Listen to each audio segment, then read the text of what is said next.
Is this just some meat you picked up from any old butcher around the corner? Can you seriously expect me to eat such cheap meat? You should reorder from a high-end butcher.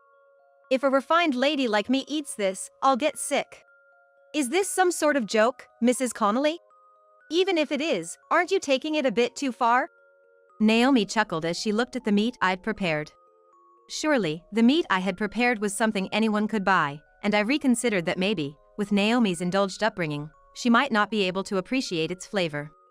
But, the deliciousness of a dish isn't solely about the taste of its ingredients. Naomi, it seems, is unaware of such an essential thing. So, I've devised a plan to teach Naomi the essence of cooking, something any housewives should know. I was certain this strategy would work. I am Helen Connolly, a housewife in my 60s. I live with my husband, David. We have one son, Joseph, is already married and has built his own family. Joseph and his wife live near us. Because of that, we often have exchanges with them.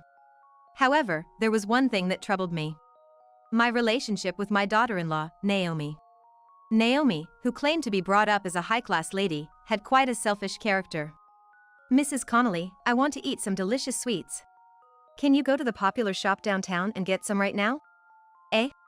But isn't it known for its long lines? If I go now, I might get to stand in line, but they'll probably be sold out before I can buy any. Can we do this another time?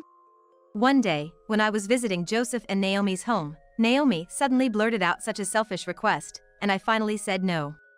At my words, Naomi let out a big sigh and said, "You don't have a right to refuse. Just hurry up and go buy it," and she forcibly kicked me out of the house.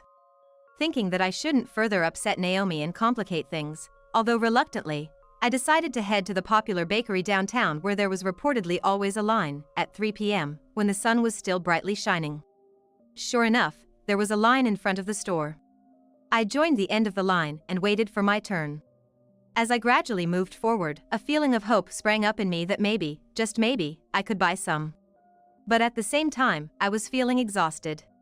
The weather today was quite good, and it was so warm that it was described as unseasonal weather on the weather forecast. Because of that, the temperature was quite high, and the sun was exceptionally strong. I was starting to feel nauseous and was thinking, I may not be able to do this after all, but since the line was gradually moving forward, I endured. However, just when I thought I could finally buy some, all the pastries were sold out. I was disheartened, thinking I was so close to being able to buy some, but I held it in because it wasn't the bakery's fault. Then, out of courtesy, I stopped by our regular bakery in the neighborhood and brought back their most popular pastries. However, the moment Naomi saw them, her face filled with anger. "Are you really trying to feed me such cheap pastries? You're a real monster, Mrs. Connolly. I'm sorry, but I can't eat these. Could you please dispose of them?" She spewed such harsh words. David and I ended up eating the pastries. I was quite torn about whether to discuss this matter with Joseph or not. I seriously considered consulting Joseph about this issue, but I was scared to say anything for fear it might cause a rift between him and his wife if he took this matter to heart. However, taking advantage of this, Naomi's attitude escalated even further. Especially when she was alone with me. "Mrs. Connolly, I'd like some high-end sushi today. You will buy it for me, won't you? Mrs. Connolly, can you come do the chores? In my parents' house, we had a maid to do all the housework. Mrs. Connolly, you're practically like a maid, aren't you? Mrs. Connolly, I'm bored. Can you be my conversation partner? In my parents' house, there was never anyone who would let me be lonely. There was always someone by my side. But now, there's no one, so please substitute for them, Mrs. Connolly." Using her past as a rich lady as an excuse, Naomi piled on her demands. Worse still, Naomi was careful to only make these outrageous demands when David and Joseph were not around. In front of David and Joseph, Naomi was modest and quiet, playing the part of a good wife. So much so, that David would say things like, "Joseph sure has a great wife. He's a lucky man." And Joseph himself would say, "I'm glad I married Naomi. And cared deeply for her." But Naomi's nasty behavior only surfaced when she was in front of me. There was no bad blood between David and me, and I could have consulted him about my relationship with Naomi, but I was scared he might not believe me. So, I kept Naomi's rude behavior to myself, did not consult with David or Joseph, and just bore it alone. No matter how painful it was. If you tell your husband or Joseph about this, I will make you regret it deeply. I can even pull some strings with my father's power, you know? So, don't resist needlessly. Naomi threatened me like this. I don't know the specifics of what power Naomi's father holds, but if it's true, it's scary. The problems I couldn't discuss with anyone kept growing and gnawing at my heart. Still, I couldn't muster the courage to ask for help. Then one day, my son and Naomi decided to come over to our house. It was Joseph who suggested that we have family dinners occasionally to strengthen our bond. I was initially very supportive of Joseph's idea. That is, until I knew the real Naomi. Now that I knew Naomi's true nature, I'll be honest, I was not looking forward to these dinners. I decided to buy some meat from a local butcher shop and make steaks, hoping it would put Naomi in a good mood. I wanted them to eat it fresh off the grill, so I decided to cook it after they arrived. So I seasoned the meat and waited for them to arrive. Mom, Dad, good to see you today. Before long, they arrived at the house. In front of Joseph and David, Naomi was acting rather reserved and, with a smile, she said, "I'm looking forward to your cooking, Mrs. Connolly." When I told my son and Naomi, "I'm making steak today, so please enjoy," Naomi replied, "Cooking all by yourself must be quite the chore, let me help you," and made her way to the kitchen. Initially, I thought everyone was stepping into the kitchen. However, as soon as Naomi saw the meat on the counter, she screamed, "What is this?" "Let me guess, you bought this from a common butcher shop, didn't you? How could I eat such cheap meat? Order it from a luxury butcher shop. If a lady like me were to eat something like this, I'd get sick.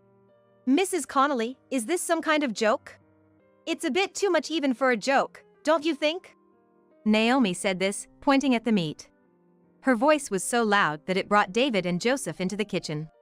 "What's going on?" they exclaimed. "Mrs. Connolly was going to feed me this cheap meat. This is unbelievable. Does she have no sense of common decency? I can't eat this." Naomi vented her complaints to Joseph, who had just arrived.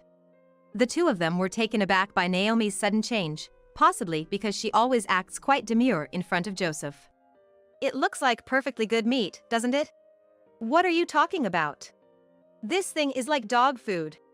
I come from a high-class family, you should have got the meat from a premium butcher." Naomi protested. It's one thing for her not to like it, but this was excessive. Besides, Naomi didn't understand something crucial. The enjoyment of a meal isn't solely about the flavor of the ingredients. With just one method of cooking, the ingredients can be transformed. It's probably my role to teach her that. Feeling this way, I set up a certain plan. All right. I apologize for preparing such cheap meat. I'll get some from the luxury butcher shop. Could you wait a little while? Upon hearing this, Naomi seemed satisfied, nodding her head and saying, "You should have done this from the start." When I asked her about the luxury butcher shop she often uses, it turned out to be quite pricey. It was a painful expense, but there's no other choice. I called them up and fortunately, they had just received a new shipment and could prepare some right away, so I decided to go pick it up. It might take some time, so feel free to head back home for a while. It could be a nice change of pace. What? That's too much trouble. Naomi was displeased with my suggestion, but Joseph intervened and said, "Come on. You don't have to go home, but how about a walk?" With that, Naomi reluctantly agreed, "If you say so, Joseph." The couple then left the house. "Do you have some sort of plan?" asked David as the couple left. Of course, I wasn't doing this without a plan. I wouldn't let things go according to Naomi's wishes. Of course, just leave it to me. At my words, David seemed to relax and smile. This is all a setup for my revenge. Naomi has to pay for what she's done. I've been put down and treated horribly by her time and time again. This was absolutely unforgivable. I couldn't rest until I took my revenge on Naomi, completely and thoroughly. I was even ready to do whatever it took. I was serious. I wondered what Naomi's face would look like when it was all over. Just imagining it made my heart pound. But I calmed myself down. The drama of my revenge had just begun, it was too soon to celebrate. After receiving and cooking the meat from the butcher's shop, David and his wife had just returned home. Looking at the packaging from the butcher's shop on the kitchen counter, Naomi nodded in approval and even had the audacity to tease me, "You should have done this from the start." Always complicating things, that's your special skill, isn't it, Mrs. Connolly? The old me would have reacted to every word and been hurt. But now, on the verge of my revenge, I felt no mental pain. I'm sorry to keep you waiting. Please, enjoy. With that, I set 4 steaks on the table. Naomi didn't even bother to say grace and immediately started eating her steak. As soon as she took a bite, she held her cheek and said, "This taste is irresistible. This is the same taste as the butcher I've been going to since I was a child. The feeling of the meat melting in my mouth, exactly." She seemed quite pleased. As I exchanged glances with David, he gave a troubled smile. I'm glad you like it. I put my all into making it, so please eat a lot. As I said that, Naomi made a sour face. The steak is delicious because of the high-quality meat, not because of your cooking skills, Mrs. Connolly. Don't get too full of yourself, okay, she pointed out. I was delighted that she'd easily taken the bait I'd set, and I couldn't help wanting to reveal my trick. I said with a bright smile. But that meat is from the cheap shop in the local market that I prepared at first. I'm glad you're enjoying it so much.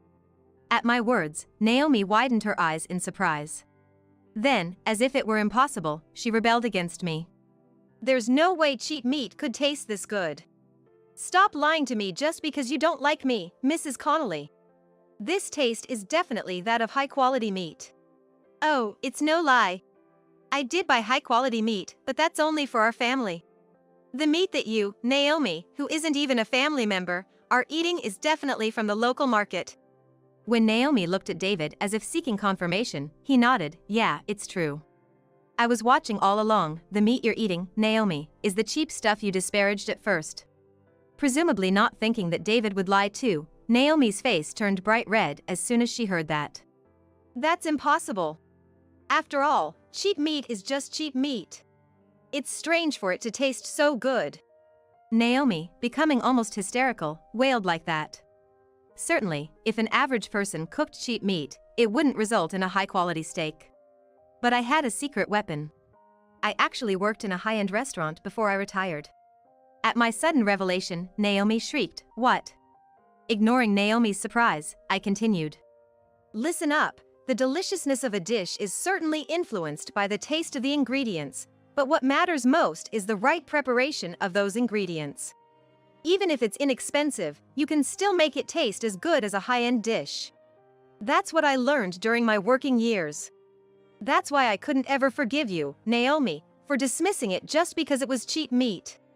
At my words, Naomi muttered, "No way, and that's impossible," and then pleaded, "That's a lie. You never worked in a high-end restaurant, did you, Mrs. Connolly? Tell me it's a lie." Naomi cast a desperate glance at Joseph. Until now, Naomi, who had been behaving maturely, changed dramatically, and Joseph, who had been somewhat dazed, came back to himself and said, "No, it's not a lie. I often went to Mom's workplace when I was young, and I got to eat delicious food there." His words served as the best proof that my words were true, and Naomi slumped down, muttering, "No way." This is what happens when you measure people by your own selfish standards. If only she had taken a proper look at who I am from the beginning, and treated me with the right amount of respect, none of this would have happened. I couldn't help but chuckle at the sheer naivety of Naomi. But the revenge play isn't over yet. I still have the main dish to serve. Now that it has come to this, I must thoroughly defeat Naomi. Thinking this, I opened my mouth again. Naomi, you always use the excuse that you're a high-class lady, but are you really one? I had been wondering about this for a long time. Honestly, I had never heard Joseph say anything about Naomi being a high-class lady. Of course, there was a chance he simply hadn't mentioned it. If she really was a high-class lady, then it would be rude to doubt her like this. So, this was the perfect opportunity for me. If she was truly a high-class lady and frequently had the opportunity to eat high-quality meat, then she would surely have seen through the true nature of the meat, even if I was the one who cooked it.